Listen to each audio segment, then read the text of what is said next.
ලෝක සිතියම දිහා බැලුවම මේ ගොඩක් අයගේ ඇහැටවත් නොගැටෙන පුංචි තැනක් තියෙනව නේද? ඔව් අර ඉරානයටයි ඕමානයටයි මැදි වෙලා තියෙන හෝමුස් සමුද්‍ර සන්ධිය ගැන නෙමෙයි කියන්නේ. හරියටම. මේක මේ කිලෝමීටර් 33ක් විතර පළල ඉතා කුඩා මුහුදු තීරයක්. බැලු බැල්මට සාමාන්‍ය දියමංකඩක් විතරයි. හැබැයි මේකේ තියෙන බියජනක ඇත්ත තමයි මුළු ලෝකයේම දෛනික තෙල් අවශ්‍යතාවෙන් 20%ක්ම යන්නේ මේ පුංචි සිදුරෙන්. ඒ කියන්නේ පහෙන් පංගුවක්ම. ඒක මාර විශාල ප්‍රමාණයක් නේ? අනිවාර්යයෙන්ම.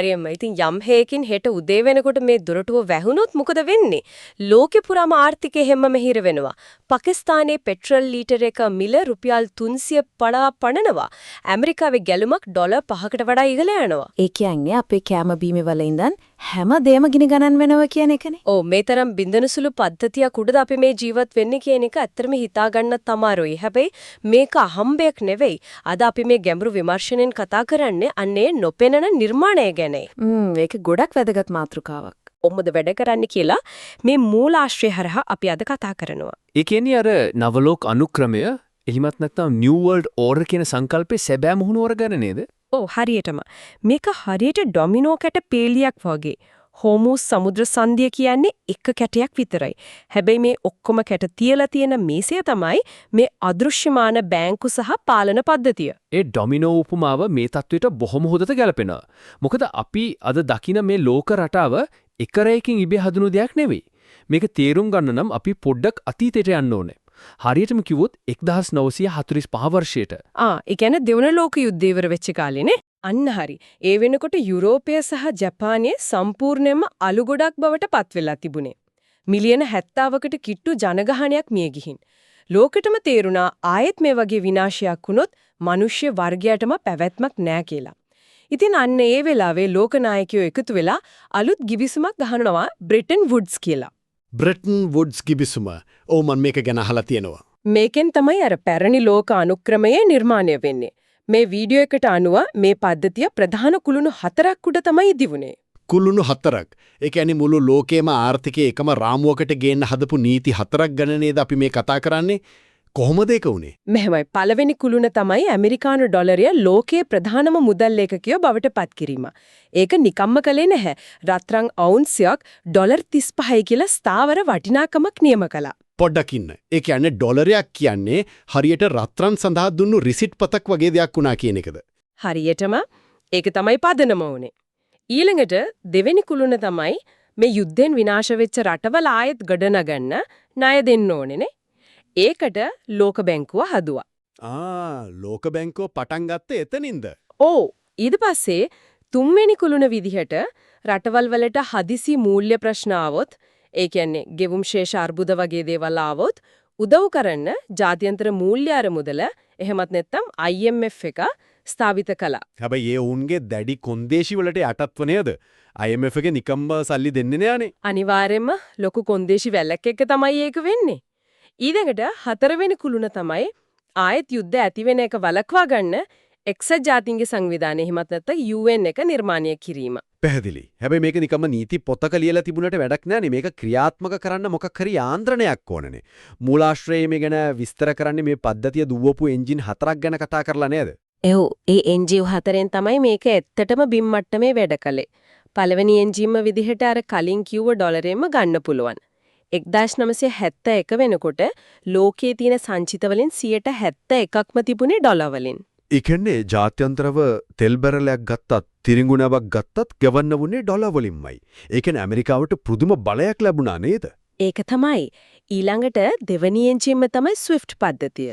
අන්න ඒක ගොඩක් දෙනෙක්ට ඇහෙන හැබැයි හරියටම තේරෙන්නේ නැති වචනයක්. මේ ස්විෆ්ට් කියන්නේ මොකක්ද? ඒක බැංකුවක්ද? එහෙම නැත්නම් සල්ලි තියෙන ලොකු සේප්පුවක්ද? නෑ ස්විෆ්ට් කියන්නේ සල්ලි තියෙන තැනක් නෙවෙයි. සරලවම කිව්වොත් මේක හරියට ලෝකයේ තියෙන බැංකු ඔක්කොම එකතු වෙලා හදාගත්ත WhatsApp group එකක් වගේ දෙයක්. WhatsApp group එකක්? ඒ කියන්නේ පණිවිඩය යවන එකක්ද? ඔව්. රටවල් 200ක විතර තියෙන බැංකු 11000ක් මේකෙන් සම්බන්ධ වෙනවා. දැන් හිතන්න එක රටකින් තවත් රටකට ඩොලර් මිලියනයක් යවනවා කියලා. සල්ලි ඇත්තටම ගුවන් යානාවල පටවගෙන යන්නේ නැහැනේ. ස්විෆ්ට් පද්ධතිය හරහා පණිවිඩයක් යවනවා අපේ ගිණුමෙන් අඩු කරලා අර ගිණුමට එකතු කරන්න කියලා. එතකොට යම්කිසි රටක් මේ WhatsApp group එකෙන් ඒ කියන්නේ Swift පද්ධතියෙන් එළියට දැම්ලොත් ඒ රටට ජාත්‍යන්තරව සත පහක ගණනුවක් කරන්න බැරි වෙනව නේද? හරියකම සම්පූර්ණයෙන්ම ලෝකාර්ථිකෙන් හුදකලා වෙනවා. මාරම ආයුධයක් තමයි ඒක. ඇත්තටම භයානකයි. එතකොට තුන්වෙනි එන්ජින් මොකක්ද? තුන්වෙනි එන්ජින් තමයි හමුදා බලය. පැක්ස් ඇමරිකානා කියලා මේකට කියනවා. ඇමරිකාව ලෝකයේ රටවල් 80ක විතර හමුදා කඳවුරු 750කට වඩා පවත්වාගෙන යනවා. කඳවුරු 750ක්. ඒ කියන්නේ මුළු ලෝකෙම වට කරලා වගේනේ. ඕ ජාත්‍යන්තර මුහුදු මාර්ගවල ආරක්ෂාව සපයන්නේ ඔවුන්. හැබැයි ඒ ආරක්ෂාව ලැබෙන්නේ ඔවුන්ගේ නීතිවලට යටත් වෙනව නම් විතරයි. ඊළඟට හතරවෙනි එන්ජින් තමයි ටිකක් සූක්ෂම එක. ඒ තමයි අධ්‍යාපනය සහ මාධ්‍ය. අධ්‍යාපනය කොහොමද එන්ජින් එක්ක වෙන්නේ? මේ ඔක්ස්ෆර්ඩ් හාවර්ඩ් වගේ ප්‍රභූ විශ්වවිද්‍යාල හරහා ලෝකයේ අනාගත නායකින්ගේ මතවාද හැඩගස්වන්නේ මේ රාමුවට ගැලපෙන්නයි කියලා මූලාශ්‍රයෙන් කියනවා. ජනමාධ්‍ය හරහා ලෝකයේ දකින කෝණේ නිර්මාණය කරනවා. පොඩ්ඩක් ඉන්න අපි මෙහෙම හිතමු මේ පද්ධතිය නිසා තුන්වෙනි ලෝක යුද්ධයක් ඇති වුණේ නැහැ නේද? වෛද්‍ය විද්‍යාව තාක්ෂණයේ ලෝකේ පුරාම පැතිරුණා. එහෙනම් මේකේ තියෙන වැරද්ද මොකද්ද? මේක සාර්ථක පද්ධතියක් නෙවෙයිද? මතු පිටින් බලනකොට එහෙම පේනවා යුරෝපයේ මහා යුද්ධ නැවතුන එක ඇත්ත. හැබැයි මේක කිසිසේත්ම සමාන එහෙමත් සාධාරණ පද්ධතියක් උනේ නැහැ. වීඩියෝ එකේ පැහැදිලිව පෙන්වා දෙනා මේකේ තිබුණු අඳුරු පැත්ත. මොන වගේ අඳුරු පැත්තක්ද? උදාහරණයක් විදිහට අර IMF එක දිහා බලන්න. පාකිස්තානය වසර 70 පාක ඉතිහාසය ඇතුළත වතාවන් 23ක් IMF වැඩසටහන් වලට ගිහින් තියෙනවා. ලෙඩේට හරියටම බෙහෙත් දෙනවා නම් ඇයි අවුරුදු 70 පාක් තිස්සේ එකම ලෙඩා 23 පාරක් ස්පිරිතාලෙට එන්නේ? ඒ කතාව නම් ඇත්ත. ඒ කියන්නේ මේ කොන්දියසි වලින් ඇත්තටම රටවල් ගොඩනැගෙනවද නැත්නම් ණය උගුලක හිර වෙනවද කියන ප්‍රශ්නේ මතුවෙනවා. ඔව්. අනික මේ පද්ධතියට අභියෝග කරපු නායකයින්ට මොකද උනේ? 1953 දී ඉරානයේ තෙල් සම්පත ජනසතු කරන්න ගිය මොසදෙක්ට අත්තුණු ඉරණම මොකක්ද? ඒ වගේම 1973 දී චිලි රාජ්‍යයේ ඇමරිකානු සමාගම් ජනසතු කරන්න ගිය අයෙන්දේට මොකද උනේ? මේවා හුදෙක් ජාත්‍යන්තර නීතිය ක්‍රියාත්මක කිරීමක් නෙවෙයි, තමන්ගේ ආධිපත්‍ය රඳවා ගැනීමක් කියලායි මූලාශ්‍රයෙන් පෙන්වා දෙන්නේ. එතකොට මට ප්‍රශ්නයක් එනවා. මේ පද්ධතිය ඔය කියන බලවතුන්ට ඔච්චරම වාසීදායක විදිහට වැග කළා නම් ඇයි මේක දැන් කඩා වැටෙමින් තියෙන්නේ? මේක ඇතුළේම පුපුරා යාමක් සිද්ධ වුණාද? අන්න ඒක තමයි තීරණාත්මකම හැරහුම් ලක්ෂය. මේ පද්ධතියේ ඉරිතැලීම් එකපාරටම ආවේ නැහැ. පහළවෙනි ලොකුම ඉරිතැලීම එන්නේ 1971 දී. ඒ මොකද ඒ වුනේ? රිචඩ් නික්සන් ජනාධිපතිවරයා තීරණය කරනවා අර අපි කනින් කතා කරපු ඩොලරය සහ රත්තරන් අතර තියෙන සම්බන්ධය කඩලා දාන්න. සීරාවට එකල එදා ඉඳන් ඩොලරයට කිසිම භෞතික වටිනාකමක් නැති වුණාද? ඒක නිකන් කඩදාසියක් බවට පත් වුණාද? ඔව් හරියටම රජයකට පුළුවන් වෙනා කිසිම පාලනයක් නැතුව සල්ලි අච්චු ගහන්න. මේකෙන් හුනේ ඔවුන්ගේ උද්දමනය, ඒ කියන්නේ ආර්ථික බර මුළු ලෝකයටම බෙදලා යවන එකයි. ඒ කියන්නේ සල්ලි වලට තිබුණු සැබෑ වටිනාකම නැති වෙලා හුදෙක් විශ්වාසය මත විතරක් පදනම් වුණු දෙයක් බවට පත් වුණා. අනිවාර්යයෙන්ම. ඊළඟට 1998 දී සෝවියට් දේශයේ බිඳ වැටෙනවා. එතකොට ලෝකයේ ඉතිරි වෙන්නේ එකම සුපිරි බලවතා විතරයි. Tamanට අභියෝග කරන්න කවුරුත් නැහැ කියන අහංකාරය මේකට එකතු වෙනවා. ඉතින් මේකේ ප්‍රතිඵලයක් විදියට තමයි අර 2003 දී ඉරාකේ යුද්ධය එන්නේ නේද? මහා විනාශකාරී ආයුධ තියෙනවා කියලා ලෝකෙටම බොරු කියලා ලක්ෂ 10ක් විතර මිනිස්සු මරලා දාපු එක. ඔව්. එතනින් ලෝකයේ ඉදිරියේ තිබුණ සදාචාරාත්මක විශ්වාසය සම්පූර්ණයෙන්ම බිඳ වැටෙනවා. ඊට පස්සේ 2008 දී ආපු මූල්‍ය අරපුතය. බැංකු කාර්යෝ කරපු සෙල්ලම් නිසා මුළු ලෝකෙම ආර්ථිකය කඩා වැටුණා. හැබැයි මොකද වුනේ? සාමාන්‍ය මිනිසුන්ට ගෙවල් දොරවල් නැති වෙද්දී ඒ අර්බුදය හදපු බැංකු වලට මහජන මුදලින් ඇපදීලා බේරගත්තා. ඒ කියන්නේ මිනිසුන්ට තේරෙන්න ගත්ත නේද මේ පද්ධතිය හදලා තියෙන්නේ ඇත්තටම කාගේ ආරක්ෂාවටද කියලා? හැබැයි මේ ඔක්කොටම වඩා ලොකුම පහර වැදුනේ මෑතකදී නේද? ඒ විශ්වාසය බිඳ වැටීමේ කූට ප්‍රාප්තිය අපිට දකින්නේ 2022 දී. රුසියාව සහ යුක්රේනය අතර යුද්ධය පටන් ගත්තම කිසිම උණ්ඩයක් පත්තු කරන්නේ නැතුව බටහිර රටවල් රුසියාවට ලොකුම ප්‍රහාරය එල්ල කළා. අර අපි කලින් කතා කරපු ස්විෆ්ට් පද්ධතියෙන් රුසියාව එළියට දාපු එක නේද? ඒක තමයි. ඒකම රුසියාවේ ආර්ථිකය 140කින් එකපාරටම කඩා වැටුණා. ඒක නම් ඇත්තටම භයානකයි. මොකද අනිත් රටවල් දැක්කා අද රුසියාවට උණු දේ හෙට අපිටත් වෙන්න පුළුවන් කියලා. ඩොලරය කියන්නේ ආයුධයක් කියලා ඒගොල්ලන්ට තේරුණා. අන්න ඒකයි. ඒ නිසාම අද වෙනකොට ලෝකයේ මහා බැංකුවල ඩොලර් සංචිත 157ක් දක්වා පල්ලෙහාට වැටිලා තියෙනවා. බ්‍රික්ස් වගේ සංවිධාන තමන්ගේම වෙළඳ ක්‍රම හදාගන්න උත්සාහ කරනවා. ඒ වගේම මේක තමයි වැදගත්ම දේ. ඒ මොකද? ලෝකීය රටවල් 134ක් මේ වෙනකොටත් මහ බැංකු ඩිජිටල් මුදල් එහෙමත් නැත්නම් CBDC ගැන පර්යවේෂණ කරමින් ඉන්නවා. ඩොලරින් ගැලෙන විකල්ප හොයනවා. එතකොට මේ පැරණි පද්ධතිය කඩාගෙන වැටෙද්දී ඒ හිඩෑස පුරවන්න අලුත් පාලනයක් ගෙන්න අදෘශ්‍යමාන ආයතනයක් ඉස්සරහට එනවා කියලා වීඩියෝ එකේ කියනවා. ඒ තමයි BIS ආයතනය. මම නම් මේ ආයතනය ගැන ප්‍රවෘත්තිවලවත් ඉස්කෝලේදීවත් අහලා නැහැ. ගොඩක් අය අහලා නැහැ තමයි. ස්විට්සර්ලන්තයේ බේසල් නුවර තමයි මේක තියෙන්නේ. මේක සරලවම කිව්වොත් මහා බැංකුවලත් මහා බැංකුව. අපි දන්න අපේ රටේ මහා බැංකුවේ ඉඳන් ඇමරිකාවේ ෆෙඩරල් රිසර්ව් එක, චීනයේ මහා බැංකුව, එංගලන්තයේ බැංකුව මේ ඔක්කොම මෙතන සමාජිකයෝ. මහ බැංකුවලත් මහ බැංකුව මාරයි නෑ. මෙතන තියෙන පුදුම හිතන දේ තමයි මේ ආයතනය කිසිම රටක ජනතාවටවත් පාර්ලිමේන්තුවකටවත් වග කියන්නේ නැහැ. මෙයාලගේ රෙස්වීම් වලට කැමරා දාන්නේ නැහැ, මාධ්‍ය නිවේදන නිකුත් කරන්නේ නැහැ. හැබැයි මුළු ලෝකයේම බැංකු පද්ධතිය දුවන්න ඕනේ නීති හදන්නේ මෙතනින්. ඒක ඇත්තටම ටිකක් බය හිතන කාරණයක්. වීඩියෝ එකේ පෙන්වා දෙලවා දෙවන ලෝක යුද්ධයේ කාලේ මුළු ලෝකෙම දෙපැත්තකට බෙදීලා මරාගන්දි පවා මේ BIS ආයතනය මධ්‍යස්ථව ඉඳගෙන දෙපැත්තෙම රටවල් එක ගනුදෙනු කළා කියලා. ඒ කියන්නේ මේක හරියට අර ක්‍රිකට් මැච් එකක් යනකොට ක්‍රීඩකයින්ටවත් ප්‍රේක්ෂකයින්ටවත් නොපෙනී පිටියේ එළියේ ඉඳන් මැච් එකේ නීති වෙනස් කරන අදෘශ්‍යමාන විනිසුරුවරයෙක් වගේ දෙයක් නේද? අපි හිතන්නේ අපි ඡන්දේ දීලා පත් කරන අය තමයි ආර්ථිකය පාලනය කරන්න කියලා. හැබැයි අත්‍තරම මේ තීරණ ගන්න අපි කවදාවත් දැකලා නැති ආයතන වලින්. ඕ ඒක හරිම ලස්සන උපමාවක්. එතකොට මේ නොපෙනෙන පද්ධතිය කොහොමද අපේ එදිනදා ජීවිතයට බලපාන්නේ?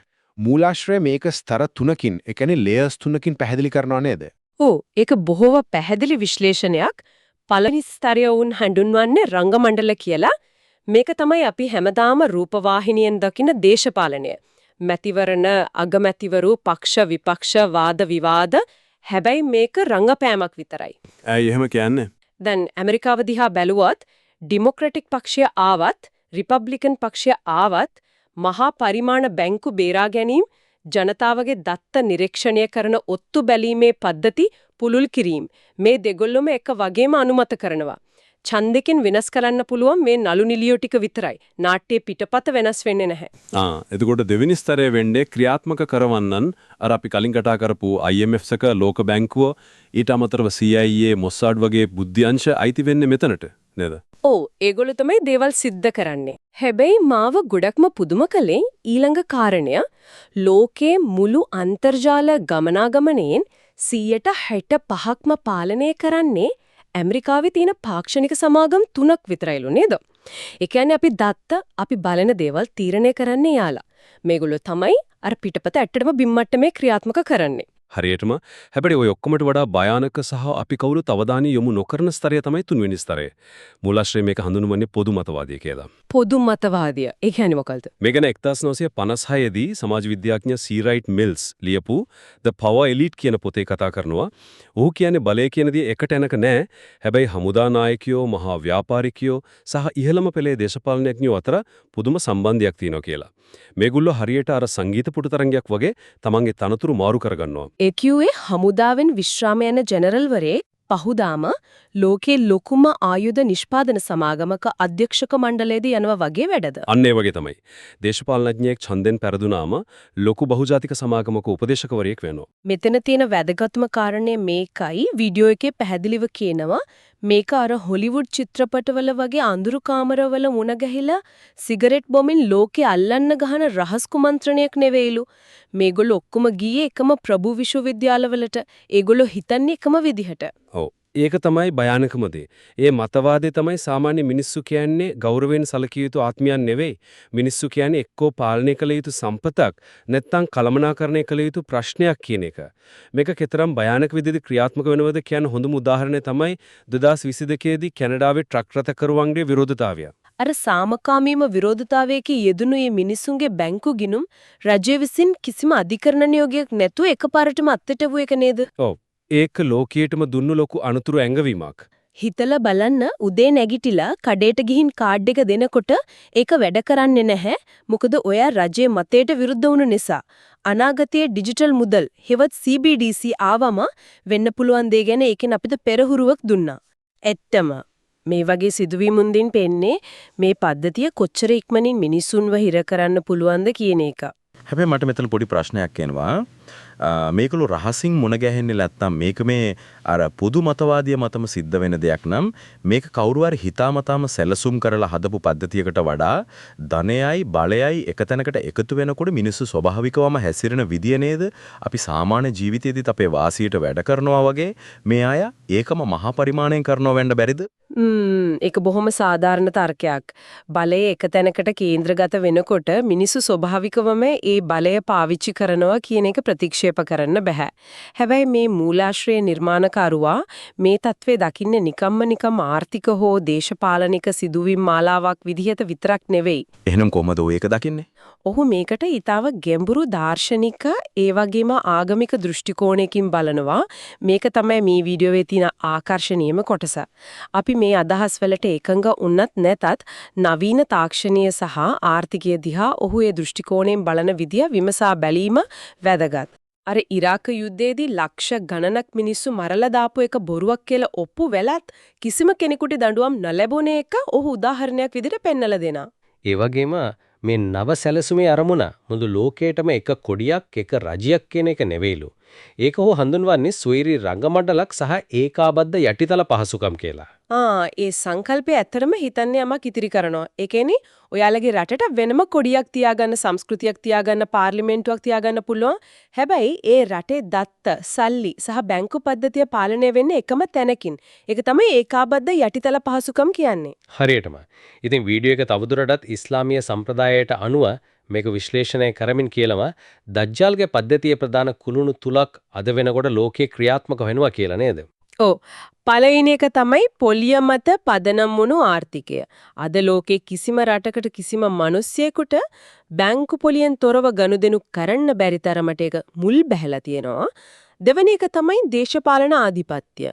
එක්සත් ජාතීන්ගේ සංවිධානයේ වීටෝ බලය හරහා ඒ වගේම ඩොලරය සහ ස්විෆ්ට් පද්ධතිය හරහා එයාලා ඒකත් සම්පූර්ණ කරගෙන ඉවරයි. එතකොට තුන්වෙනි කුළුණ විදියට උන් කතා කරන්නේ ආධ්‍යාත්මික රැවටීම සහ ආගම් මිශ්‍ර කිරීම ගැන.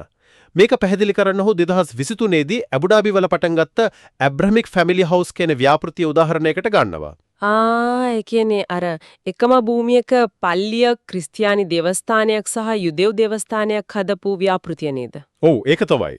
ඔහු තර්ක කරන්නේ මේකෙන් කරන්නේ සියලු ආගම් වලින් කියන්නේ එකම දෙයක් කියන මතයක් නිර්මාණය කරලා මිනිසුන්ගේ අධ්‍යාත්මික පදනම බොඳ කරලා දාන එක කියලයි. වීඩියෝ එකේ අවසානයේදී ඔහු කියනවා මේ වගේ ව්‍යාකූල මතවාද වලින් බේරෙන්න ඉස්ලාමීය සම්ප්‍රදායයේ එන සූර අල්-කෆ් කියන සූරතය මඟ පෙන්වීමක් කරනවා කියලා. ඒ කතාන්දර හරහා මේ නවීන ක්‍රමවේදයන්ගෙන් කොහොමද ආරක්ෂා වෙන්නේ කියන එක ගැන දාර්ශනික පිළිතුරක් ඔහු හොයන්න උත්සාහ කරනවා. මේක ඇත්තටම පුදුම හිතෙන විදිහේ සම්බන්ධ කිරීමක්. එක පැත්තකින් CBDC, BRICS, SWIFT වගේ නවීන ආර්ථික සහ තාක්ෂණික සංකල්ප, අනිත් පැත්තෙන් අවුරුදු දහස් ගණනක් පරණ ආගමික සහ දාර්ශනික මතවාද. මේ දේවල් දෙක කොච්චර ගැඹුරින් එකිනෙක යාවිලා තියෙනවද කියලා මේ නිර්මාණකරුවෝ අපිට පෙන්වලා දෙනවා. ඇත්තටම ගෝලීයකරණය කියන සංකල්පය ලෝකයේ විවිධ අය කොයිතරම් වෙනස් කෝණයෙන් දකින්නවද කියන එක මේකෙන් හොඳටම පැහැදිලි වෙනවා. ඉන්න අද අපි කතා කරපු දේවල් පොඩ්ඩක් සාරාංශ කරමු. හොඳ අදහසක්. අපි පටන් ගත්තේ ලෝකාර්ථිකේ හුස්ම රඳවාගෙන ඉන්න හෝමෝස් සමුද්‍ර සංධියෙන්. එතනින් අපි ගියා 1945 දී හදපු බ්‍රෙටන් වුඩ්ස් ගිවිසුමට සහ ඒක දුවපු එන්ජින් 4ට. ඊට පස්සේ ඒ පද්ධතිය බිඳ වැටෙමින් කිසිම කෙනෙකුට වගනෝ කියන අදෘශ්‍යමාන BIS ආයතනය හරහා අලුත් පාලනයක් හැදෙන විදිය අපි විමසා බැලුවා.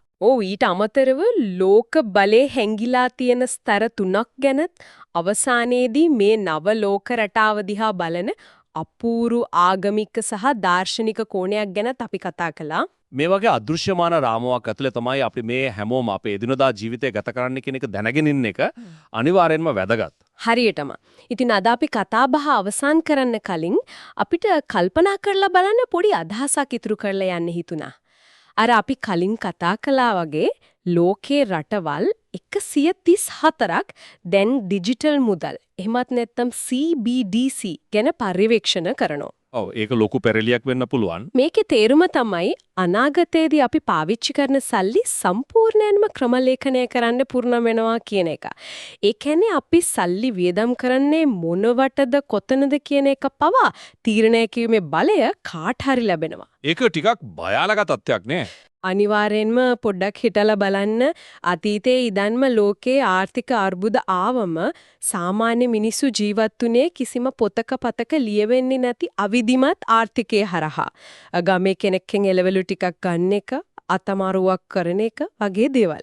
හැබැයි අනාගතයේදී කරන හැම ගනුදෙනුවක්ම 100% විනිවිද පෙනෙනකොට ඒකේ නැතිවෙනි පරිපූර්ණ කාර්යක්ෂමතාවයක්ද එහෙමත් නැත්නම් පරිපූර්ණ පාලනයක්ද? ඒක අතරම හිතන්න ඕනි ප්‍රශ්නයක්. හෝමු සමුද්‍ර සංධියේ හිරවෙන එක නැවකින් මුළු ලෝකේම ආර්ථිකයේ හිරවීම වගේ හෙට දදසේ මේ අදෘශ්‍යමාන තාක්ෂණික පද්ධතිය ඇතුලේ අපේ නිදහසත් සම්පූර්ණයෙන්ම හිර වේවිද?